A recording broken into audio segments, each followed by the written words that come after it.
Penny Panthers scoop. Four in a row.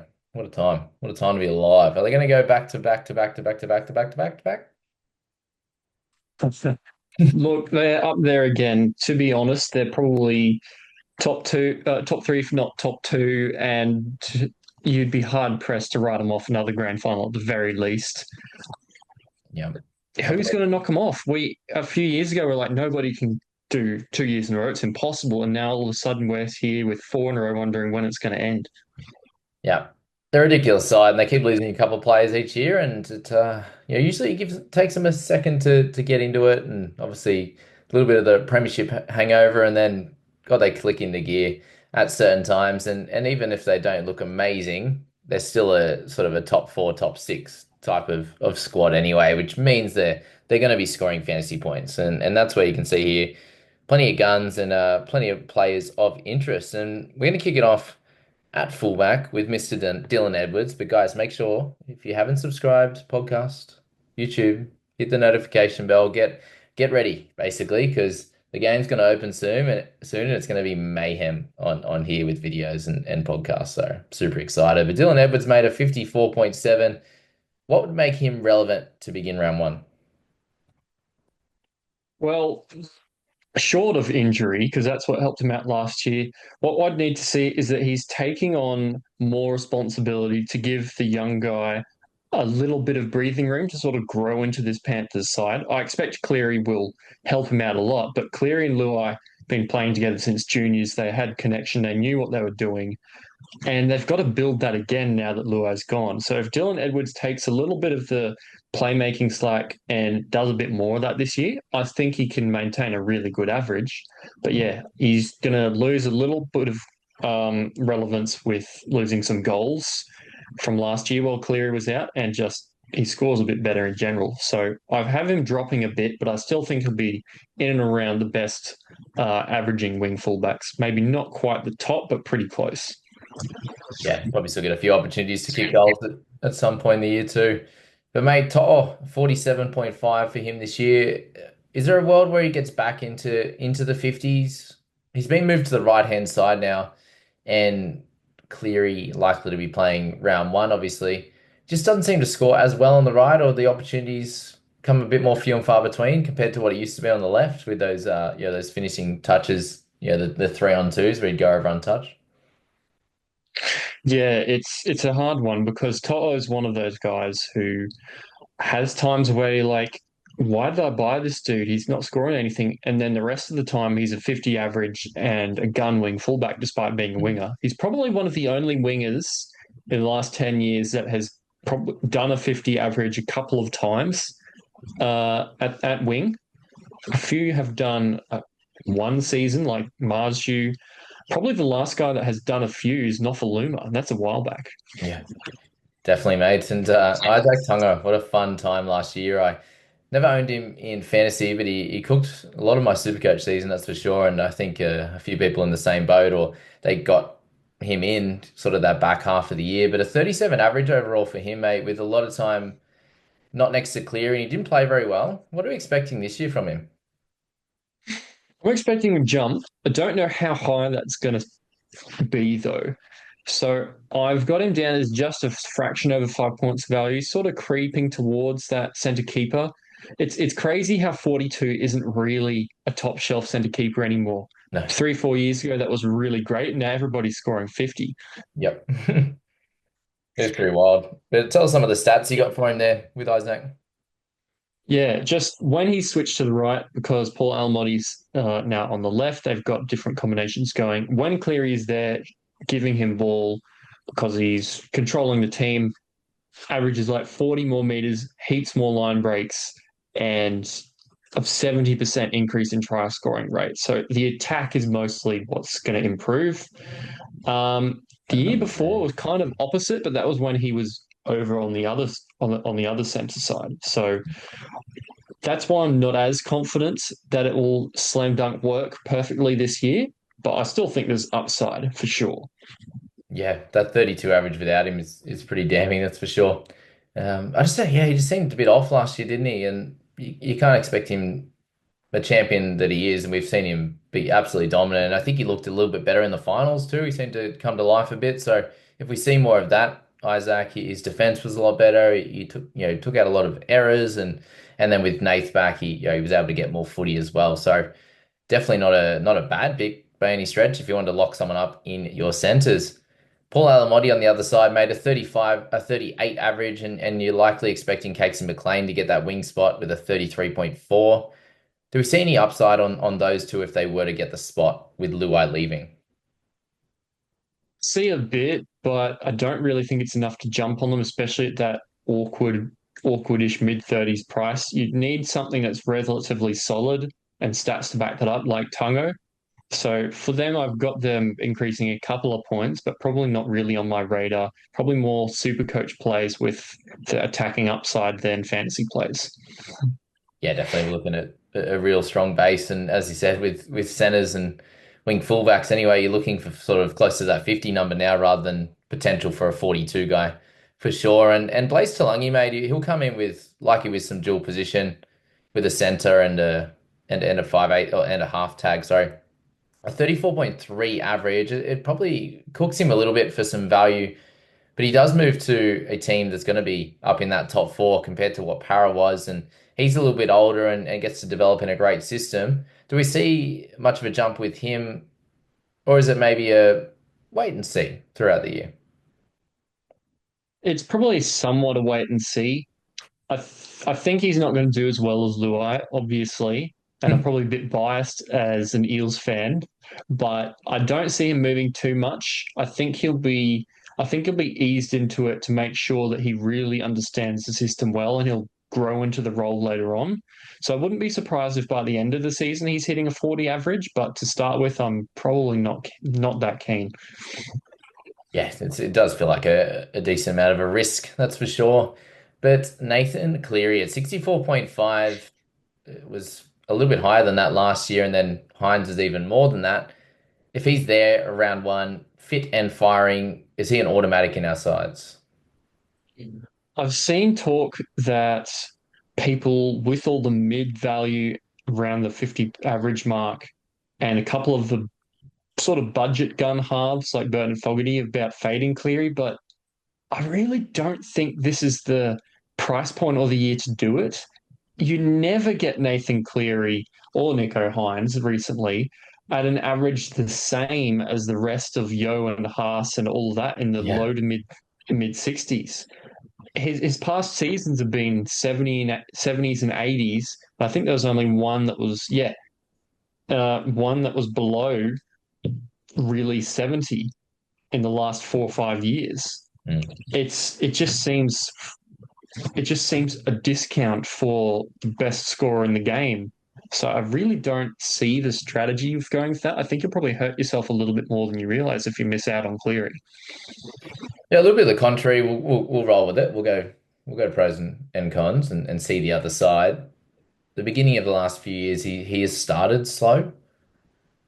Can we see that as being something of relevance with people probably looking at some consistency to kick off the year and maybe picking him up a little bit later? But there's cons to that strategy as well, right? When he is the greatest scorer and has the greatest upside in the game, right? Yeah, if you are going against him because of that reason, and to be fair, Penrith have started pretty slow in the last Mm. couple of years. They've changed a few players, figured out their system, and then rolled on towards the end of the year, a little bit like the Roosters have been known to do.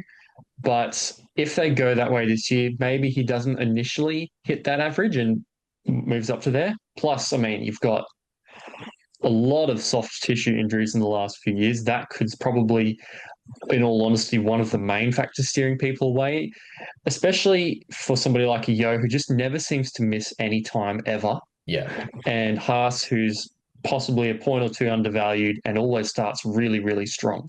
So to start the year, Cleary may not outdo them, but over the season, I reckon he will. Whether Origin and stuff disrupts that for you enough to not buy him until later is probably a personal decision. So there are enough cons that you can make probably a justified choice. I personally just see There's value there, and he's the best scorer. So why make it too complicated? Yeah. Let's really simplify it. He doesn't have blue eye next to him. Can you watch a game in round one, round two, round three, whatever it is? You're not going to get him in the first three rounds if you're not starting with him. So let's say the first three games, and he kicks the ball downfield basically every time. They give him the ball when he wants it. Luai's not grabbing it, stepping inside 1,000 times, having the ball in his hands all the time. Talangi's going to sit back, learn the role, build it up. Nathan's going to be doing everything, everything. As he said, it's probably not the year.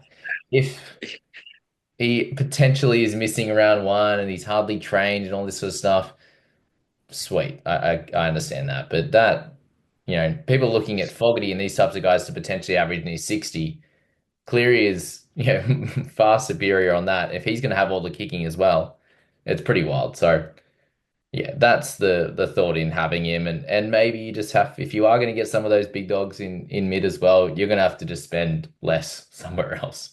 You're going to have cheap edges. You're going to have cheap centers. You'll have, yeah, you might be able to get the gun wing fullback to start, something like that.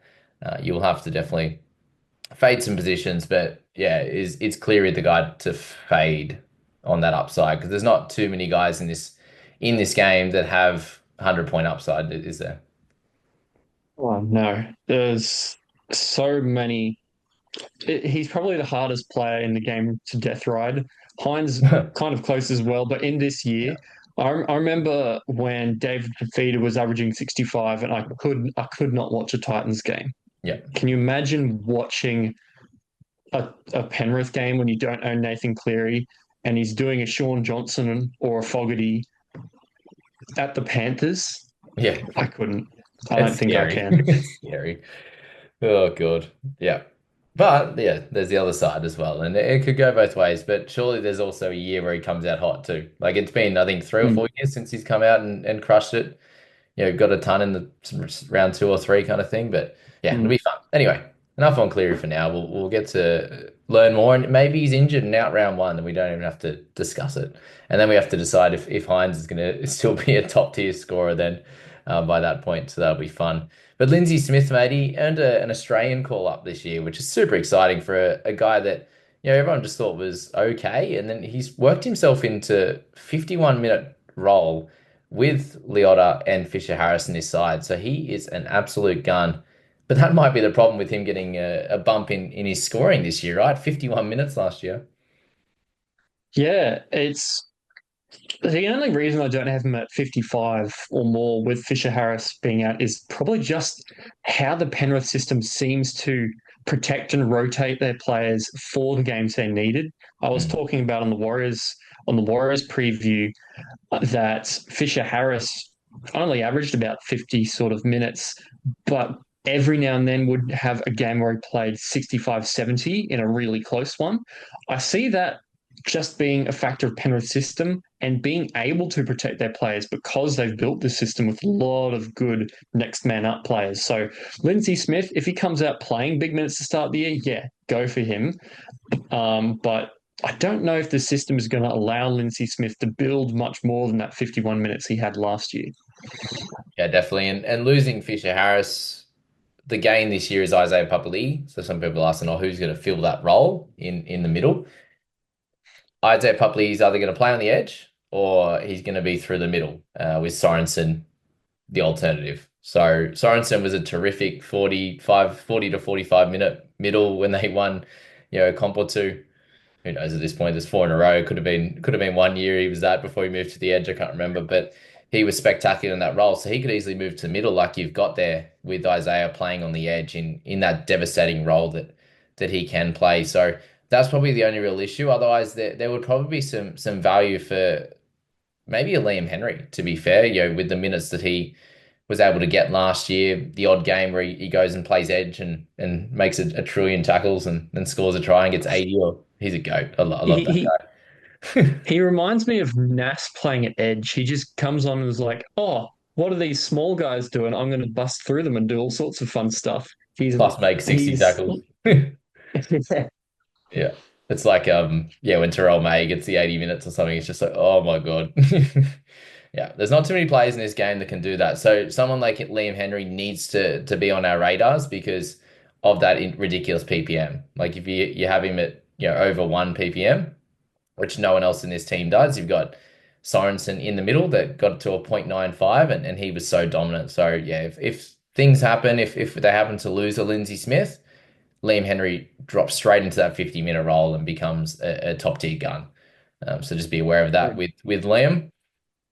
Moving to one of those lovely edges, we won't talk about Liam Martin because he loves hanging in the high 30s at all times for some reason for a guy that's an absolute superstar. But Isaiah Papali'i, mate, just give us the rundown. What are we thinking? What's been in the past for those that haven't played? They're kind of second year to fantasy or third year. Isaiah was a top tier superstar, wasn't he? Oh, he was amazing. I missed him the first year at Eels. But yeah, last 2 years he's been at Tigers, kind of fiddling around, sort of sitting around that borderline keeper territory at edge, but kind of not really doing heaps. But the reason the Tigers bought him is because at Eels, he was taken from the Warriors and all of a sudden became this guy who would just dominate the game on the right edge.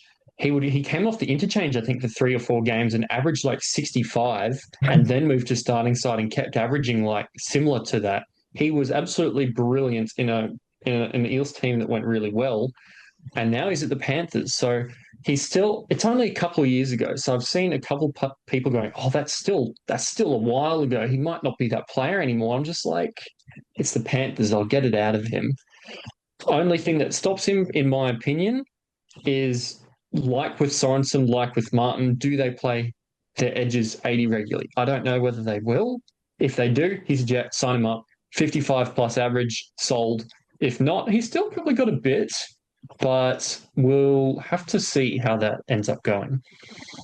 Yeah, 80 minutes to shut the gate, 70 minutes still value, 60 minutes, don't think so. Even in a good team, like he'll probably average in 60 minutes, he'd probably get similar to what he did last year, just with the Yeah, the improved defensive line, not missing as many tackles and yeah, the with all the Jets around him, he's gonna get one-on-one with guys regularly, which he just wasn't last year. Like, and he didn't have guys to worry about. Sorry, Brent Naden, but you're not that guy. Um, unfortunately. But yeah, and then in those Eels teams, they were getting him one-on-one and just getting him in great positions in teams that were doing well. Like they made the final in 2022, obviously. 22? Yeah, whatever it was. Yeah, so he was there that year. Um, and yeah, could he go back to that? Definitely. He's gonna be a fun one. Fun one to find out how it's gonna go. But Sorensen, if he didn't have his injury riddled year last year, then he was the jet on that left edge. He was absolutely crushing it the year before. So it's interesting. He's just easy to move back to the middle because he's played there. He's played there and won premierships yeah, there, hasn't he? So it sounds easy to do. yeah. Mm. Definitely. I think that also stops Liam Henry from doing that edge movement he was last year. Add another high quality edge to that team. He's probably not going to do that. And yeah, as you said, he's going to be that Lindsay Smith, Moses Leota backup when they go down. He'll step up, play 45, 50, and become a really good player, really good fantasy option. Yeah, definitely. And even on that bench there, it's hard to find minutes, isn't it, for some of these guys? You'd think Sorensen and Henry should deserve close to 40 minutes off the bench, but it's very hard to find it when you've got big minute guys. And if you have a Liam Martin and Papali'i, they're both guys that can play 80. Isaiah Yeo plays 80 most weeks. It's going to be tough, isn't it? And where do they find minutes for those guys? Or is it, as you said, it's game dependent. One of these guys might be injured, so yeah, you don't really use that 35 minutes becomes 15 that week and it gets distributed. So yeah, it's a very, very interesting setup, that's for sure. But mate, it all comes down to this, doesn't it? Some people are thinking Isaiah Yo or Cleary. Can you go both? Big question marks. He's 64.8 average now. It's so wild. That last month, I didn't own him. It killed me. But it bumped up that average about 3 points, didn't it? Crazy season. Incredible player. Yeah, fantastic. And he's just always there. He's just their talisman, stays in the side, playing 80 minutes week after week after week after week. That's part of his appeal over Cleary is that he never seems to break down. The Panthers protect him and he does really well. And that really gives him a bit of an edge despite his really, really high price now. But you can't surely have both Yo and Cleary with that relatively early buy. 2 million on the bench just for that, without injuries, without other players, without suspensions. That is going to hurt in that week. So you've got to pick one, I think. I don't reckon you can go both. Mate, their buy's a bit nicer this year. Give them a break. Round Oh, 11. Last year, oh, every other year they're early. round four. I have it burned into my brain from Cleary. Don't mind me. Yeah, you got hammered last year, and I think it was round three the year Oh before no. that. So I'll forgive you for that one. But that's the other thing as well. As soon as that draw came out, people were like, "Yep, Isaiah, let's go." Um, but yeah, can you do both at that sort of 900, close to 900K price? If that's how they come out, obviously. Once we do get the new game, and again, guys, don't know the new game yet. When it's coming out, Mm, I'm excited. Hopefully, a couple of changes. We'll see how we go. The private group, guys, jump in. All of the info's in the description. Lets you know everything that we going through, prizes, all the different help that you get. I'm going to be doing my ranking, so you get my exact, 1 through 10 for each decision. All the normal videos I'll go through each player, but you won't have who I'm super excited about, and obviously who I'm bringing into my teams as well, all the changes, etc. So get in that, get involved. But yes, that draw, mate. It's a interesting starter, but does it matter for a team like Panthers how their draw looks for that first, well, any round really? Um, to start the year and form wise, the quality of the opposition, not really. Not when you're Penrith. It's pretty good being on top because you look at this draw and go, oh, yeah, we might not score 80 points against them. We might only score 65 or 70. Oh, what a shame. So I think it's not going to matter to them as much as pretty much anyone else in the comp. However, what will definitely be a big factor this year is because that round 11 bye is kissing up to the start of Origin. That means over a 1, 2, 3, 4, 5, 6, 7, 8 week period, Origin players miss minimum 4 out of those 8 and then have backup games as well. So it's going to be difficult to take a lot of Penrith players through the mid season, but early season and late season, go for it. Yeah, yeah, no problems at all. With Panthers, probably not going to hold too many of those guys through Origin anyway. It'd be pretty tough, yeah, at that price point to miss that many games and have less minutes on the backup for Yo, although it doesn't happen very often, does it? But yeah, guys like Isaiah Papali'i could be super fun. Just to, if it worked out, grab him in round one and hold for the entirety. That could be sweet. Getting for all those minor buys where it can be a bit tough if you are holding a couple of Origin guys. And yeah, he could be a really easy one. And then little plays at guys like Tungo there. You've got Blaze. How does he does he start slow and then you can buy in there? Does Liam Henry get more minutes at 13 now that Lindsay Smith is going to be in that prop role without Fish there? There's going to be guys that come up, and that's getting me excited actually for Liam Henry. Liam Henry through Origin. Ooh, consistent and How good will fun. that be? We'll see how it plays out. But that's the Penrith Panthers, super fun team, lots of interesting guys that I think you can start with for round one. Thanks for being here, guys. Catch you in the next one.